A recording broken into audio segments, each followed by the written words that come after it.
आज भी हर कोई अपना अपना शोरूम बचाने के चक्कर में है। रे भाई, मॉल में आग लग गया है, दुकान बचाओगे?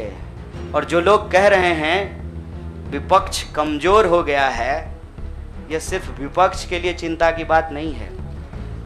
यह मैं नहीं कह रहा हूं, कोई शास्त्र, कोई किताब उठा करके देख लीजिए। जब विपक्ष कमजोर हो जाता है, सत्ता तानाशाही रुख अख्तियार कर लेती है। जब हम लोगों के ऊपर अनावश्यक आरोप मढ़े जाते हैं तो अपने दोस्तों से लड़ रहे थे, अपने घरों में डिनर टेबल पर लड़ रहे थे, लोगों की दोस्तियां टूट गई हम लोगों के आंदोलन के समर्थन में। और मैं मजाक नहीं कर रहा हूं, लोगों के डिवोर्स तक हो गए। दीवार पर बैठकर टुकुर टुकुर मुंह ताकने का वक्त नहीं है। जब आप जंग में होते हैं तो आपके पास जो अवेलेबल चीजें होती हैं आप उससे मुकाबला करने की कोशिश करते हैं। कांग्रेस पार्टी एक बड़ी जहाज है, अगर कांग्रेस पार्टी बचेगी तो हमारा मानना है इस देश के लाखों करोड़ों नौजवानों की आकांक्षाएं बचेंगी, गांधी की मीमांसा बचेगी, भगत सिंह के सपनों का भारत बचेगा और डॉक्टर बाबा साहब भीमराव अंबेडकर की समानता का भारत का निर्माण संभव हो पाएगा। इसी आशा और उम्मीद के साथ मैं इस पार्टी से जुड़ा हूं।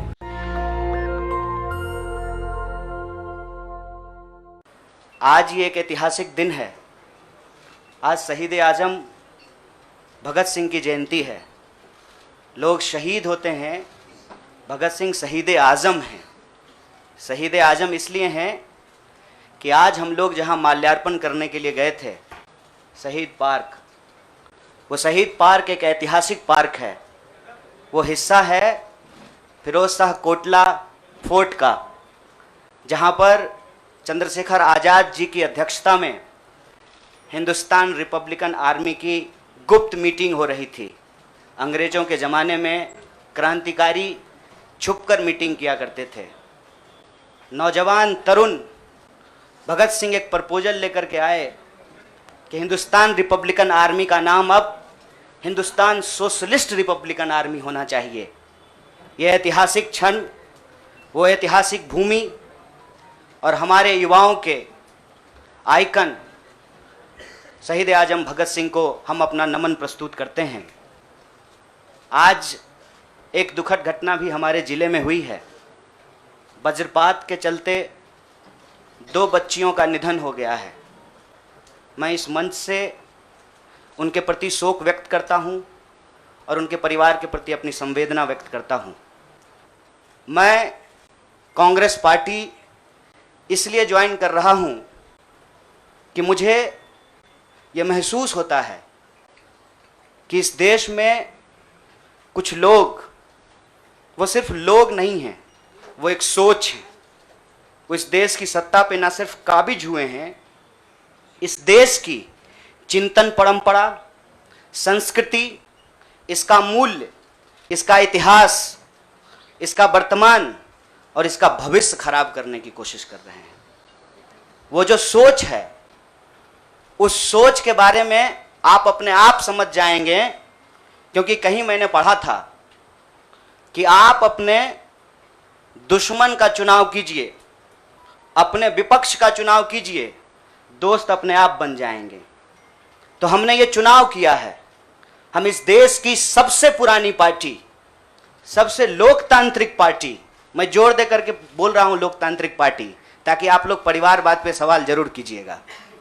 लोकतांत्रिक पार्टी में हम इसलिए शामिल होना चाहते हैं कि हमको लगता है, और सिर्फ हमको नहीं लगता है, इस देश के लाखों करोड़ों नौजवानों को ये लगने लगा है कि अगर कांग्रेस नहीं बचा तो देश नहीं बचेगा।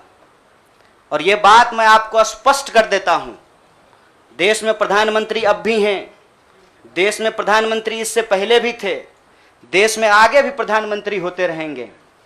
लेकिन आज जब हम लोग श्री राहुल गांधी जी के उपस्थिति में फॉर्मली कांग्रेस पार्टी का फॉर्म भर रहे थे, तो साथी जिग्नेश ने संविधान की कॉपी दी और हमने उनको भगत सिंह, गांधी और अंबेडकर की तस्वीर प्रस्तुत किया, क्योंकि हमारा यह मानना है कि आज इस देश को भगत सिंह की वीरता की जरूरत है, भगत सिंह के साहस की जरूरत है। आज इस देश को अंबेडकर की समानता की जरूरत है और आज इस देश को गांधी की एकता की जरूरत है। गांधी जब कहते हैं रघुपति राघव राजा राम, पतित पावन सीताराम, ईश्वर अल्लाह तेरो नाम, सबको सन्मति दे भगवान, ये गांधी की एकता है। जब अंबेडकर कहते हैं कि किसी भी समाज का मूल्यांकन वहां महिलाओं की क्या स्थिति है इस बात से होगा, तब वो समानता की वकालत कर रहे होते हैं। मैं नहीं मानता हूं कि डॉक्टर बाबा साहब भीमराव अंबेडकर किसी एक समुदाय के नेता थे। कांग्रेस पार्टी ने, संविधान सभा ने डॉक्टर बाबा साहब भीमराव अंबेडकर को संविधान बनाने की जिम्मेवारी दी और उस संविधान के प्रियम्बल में यह लिखा है, हम भारत के लोग भारत को एक प्रभुत्व संपन्न समाजवादी धर्मनिरपेक्ष लोकतांत्रिक गणराज्य बनाने के लिए। इसमें समानता, न्याय के मूल्य निहित हैं। और जब भगत सिंह कहते हैं कि आप व्यक्ति को कुचल सकते हैं, विचारों को नहीं, आप बम और पिस्तौल से कभी इनकलाब नहीं ला सकते हैं, उस साहस की जरूरत है हमको। मुझे नहीं लगता है, मेरे बहुत सारे राजनीतिक दोस्तों को यह लगता है, मुझे लगता है कि यह देश 47 से पहले वाली स्थिति में चली गई है। लेकिन जिनको लड़ना है उनके पॉलिटिकल इमेजिनेशन में आज भी हर कोई अपना अपना शोरूम बचाने के चक्कर में है। रे भाई, मॉल में आग लग गया है, दुकान बचाओगे? बस्ती में जब आग लग जाती है ना, बेडरूम की चिंता नहीं करनी चाहिए। आज हम इस मुहाने पे खड़े हैं कि इस देश के भीतर भारतीय होने की जो पहचान है, जिसमें बुद्ध निहित हैं, जिसमें कबीर निहित हैं, जिसमें नानक निहित हैं, जिसमें हर बार हर दौर में सत्ता से सवाल पूछने का साहस होता है, उस भारतीय चिंतन परंपरा को बचाने की जरूरत है।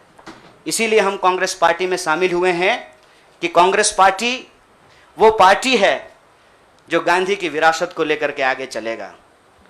कांग्रेस पार्टी वो पार्टी है जो सरोजनी नायडू के विचारों को लेकर के चलेगा। कांग्रेस पार्टी वो पार्टी है जो अंबेडकर, नेहरू, अशफाक उल्लाह खान, शहीद आजम भगत सिंह और मौलाना अबुल कलाम आज़ाद के रास्तों पे चलेगा।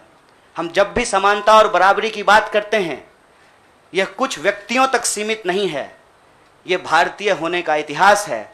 और इस भारतीय होने के इतिहास को अपने आप में यदि कोई समेटे हुए है तो देश की सबसे पुरानी पार्टी है। और जो लोग कह रहे हैं विपक्ष कमजोर हो गया है, यह सिर्फ विपक्ष के लिए चिंता की बात नहीं है। यह मैं नहीं कह रहा हूं, कोई शास्त्र, कोई किताब उठा करके देख लीजिए। जब विपक्ष कमजोर हो जाता है, सत्ता तानाशाही रुख अख्तियार कर लेती है। इसीलिए देश की सबसे बड़ी विपक्षी पार्टी, मैं कोई गुनागणित नहीं कर रहा हूं, लेकिन मुझे यह बात सीधे तौर पे समझ में आ रही है कि देश के लोकसभा में 545 सीट हैं, 200 लगभग सीट ऐसे हैं जहां भाजपा के सामने कांग्रेस के अलावे कोई विकल्प नहीं है।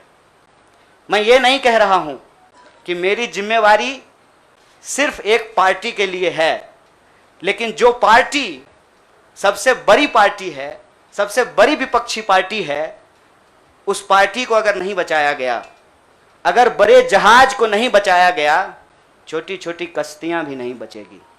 इसीलिए, और मैं जब यहां बैठा हुआ हूं, मेरे इतिहास को, मेरे वर्तमान को लोग देख रहे हैं। बहुत सारे सवाल हैं, वो आएंगे, उनका जवाब मैं दूंगा। लेकिन यह जो ऐतिहासिक जिम्मेवारी है, उस जिम्मेवारी से मैं अपना मुंह नहीं मोड़ सकता हूं। मैं जहां पैदा हुआ, जिस पार्टी में पला बढ़ा, उसके प्रति मैं आभार व्यक्त करता हूं। उसने मुझे सिखाया, पढ़ाया, लड़ने का जज्बा दिया है। लेकिन उस पार्टी के साथ साथ मैं उन लाखों करोड़ों लोगों को भी धन्यवाद देना चाहता हूं जो किसी पार्टी से जुड़े हुए नहीं थे। अपने स्कूल के व्हाट्सएप ग्रुप में जब हम लोगों के ऊपर अनावश्यक आरोप मढ़े जाते हैं तो अपने दोस्तों से लड़ रहे थे, अपने घरों में डिनर टेबल पर लड़ रहे थे। लोगों की दोस्तियां टूट गई हम लोगों के आंदोलन के समर्थन में, और मैं मजाक नहीं कर रहा हूं, लोगों के डिवोर्स तक हो गए। ये जो देश में एक वैचारिक संघर्ष छिड़ा है, उस वैचारिक संघर्ष को कांग्रेस पार्टी ही नेतृत्व दे सकती है, यह हमारा भरोसा है। और मैं ये उम्मीद करता हूँ कि हमारे देश के जो लाखों करोड़ों नौजवान आपके माध्यम से सुन रहे हैं, उनसे भी मैं आग्रह कहता हूँ, दीवार पर बैठकर टुकुर टुकुर मुंह ताकने का वक्त नहीं है। ये अर्जेंसी का टाइम है और इस अर्जेंसी के टाइम पे दीवार पे बैठ करके दायां जाएं कि बायां जाएं, ये मत सोचिए। जब आप जंग में होते हैं तो आपके पास जो अवेलेबल चीज़ें होती हैं, आप उससे मुकाबला करने की कोशिश करते हैं। कांग्रेस पार्टी एक बड़ी जहाज है, अगर कांग्रेस पार्टी बचेगी तो हमारा मानना है इस देश के लाखों करोड़ों नौजवानों की आकांक्षाएं बचेंगी, गांधी की मीमांसा बचेगी, भगत सिंह के सपनों का भारत बचेगा और डॉक्टर बाबा साहब भीमराव अंबेडकर की समानता का भारत का निर्माण संभव हो पाएगा। इसी आशा और उम्मीद के साथ मैं इस पार्टी से जुड़ा हूं और मुझे पूरा भरोसा है कि कांग्रेस पार्टी जो अपने आप को एक लोकतांत्रिक पार्टी कहती है, आज़ादी के साथ, अपनी पूरी मुखरता के साथ सत्ता से सवाल पूछना और लोगों के हक के लिए लड़ना भिड़ना संघर्ष करने में हमारे साथी रहेंगे, हमारे सहयोगी रहेंगे। और ये परिवार संघ परिवार नहीं, वो क्या परिवार जो परिवार छोड़कर परिवार बनाना पड़े, वो परिवार जो आपको परिवार छोड़ने के लिए नहीं कहता है, कहता है कि अपने परिवार में रहिए। अरे महात्मा गांधी कस्तूरबा गांधी को लेकर के अंग्रेजों से लड़ गए, बताइए इनको अपना घर छोड़ना पड़ा। कोई जरूरी है क्या?